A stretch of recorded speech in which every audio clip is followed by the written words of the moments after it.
We started it off at the range, and tonight Ben is going to be using a more traditional thermal optic, and I'm going to be using something that departs a little bit from the norm. September 11th. What a beautiful setting sunset in the background. What do we have in the foreground? What do you got, Brian? Well, we have got the new DNT Optics ThermNight, which is a multi-spectral scope. You have your day-night vision in the top, so it's digital.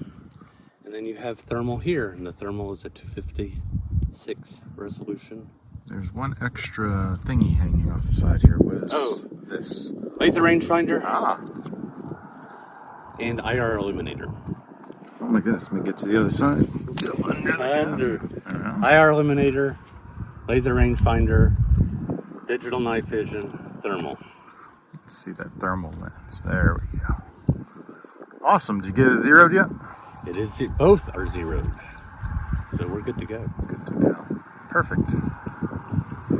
Well, it eventually got dark, and I'm busy watching a raccoon at a tree, and Ben is looking at some hogs across the road. Be a raccoon, and that raccoon is... Did you figure out what that is over there? 224 yards.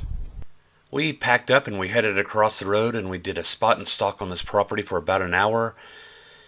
And the 2 or 3 hogs that we saw traversing the property about 5 minutes before this video was taken were long gone. I get him at about 266 yards. Carpe Sus, first hog with the DNT Optics ThermNight. We've got a little bit of an obstructed view, reflecting back a lot of light at the foreground, but the thermal is doing its job. Now, on our last hunt, Ben and I followed 2 boars through this field, almost following the exact same path, but tonight things are different. He's shooting a 300 Blackout with an OSS suppressor and 120 grain Barnes hollow point bullets, and he's got a Super Yoter-R thermal weapon sight from Bering Optics. It's 1.5x base magnification. There are 2 coyotes in this field and 1 hog off to the right. That hog is now further away than it was when we started. It is moving away faster than we are moving towards it. This was bothersome because it didn't appear to be running away from us, and in fact, sometimes it would backtrack towards us, and then it would turn around and just keep going. Here I've switched the night vision and thermal displays so that the night vision is in the picture-in-picture, and I'm not even using it at this point. I'm using the bigger view of the thermal, and I'm going to just run through some of the color palette options. Sometimes when you're at the limits of the thermal capabilities or the weather conditions are bad, sometimes a color palette change will make identifying the targets a little bit easier, and that's what I'm running through here. Although typically I just use white hot and black hot. We ended up following this hog about another 600 yards in this direction before it ended up on the neighbor's property and in the woods, and we never got a shot at it. A couple hours later, Ben has spied some more hogs on another property. They're out there at about 350 yards or so, and because of the prevailing winds, we're going to take off way off to the left before cutting back to the right to get on the hogs. That's what we've done right here.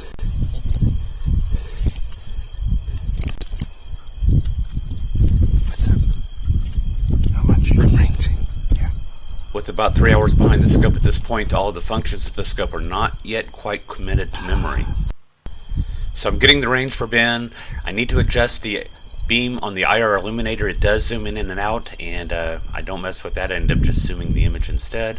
And if you notice in the picture-in-picture, you can see some hogs. It still says 100 and... So that's cool. Sort of like with the first hog, the objects in the foreground are making it harder to see the objects in the background. Here we are. The close ones on the left are at 95. When using the IR illuminator. However, thermal doesn't have that problem. The one on the right.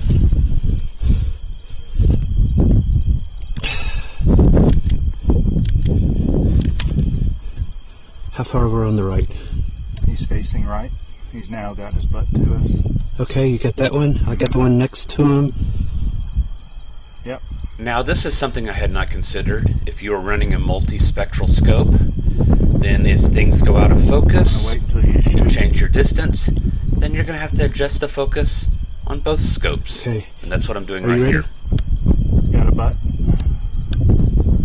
I'm ready. Ben is going to be going for a neck shot, and I'm going to be going for a shoulder shot. 3, 2, 1. My hog takes off running. I drop her there.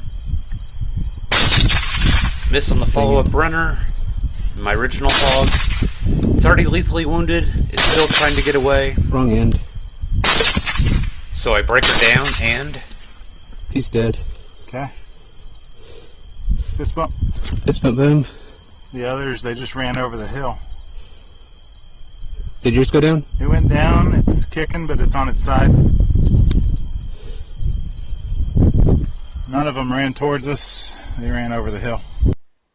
Brass Catcher by Tactical Brass Recovery. This photo disaster is my fault. I thought this looked really good in person, but in the photo it looks terrible, and my apologies to Manbelieve for displaying their tripod this way, but their tripod did work great for me. These are our two 130-pound sows. Neither of them were pregnant. And as usual, all my lighting needs are being provided for by the Army Tech Wizard C2 Pro Max Long Range.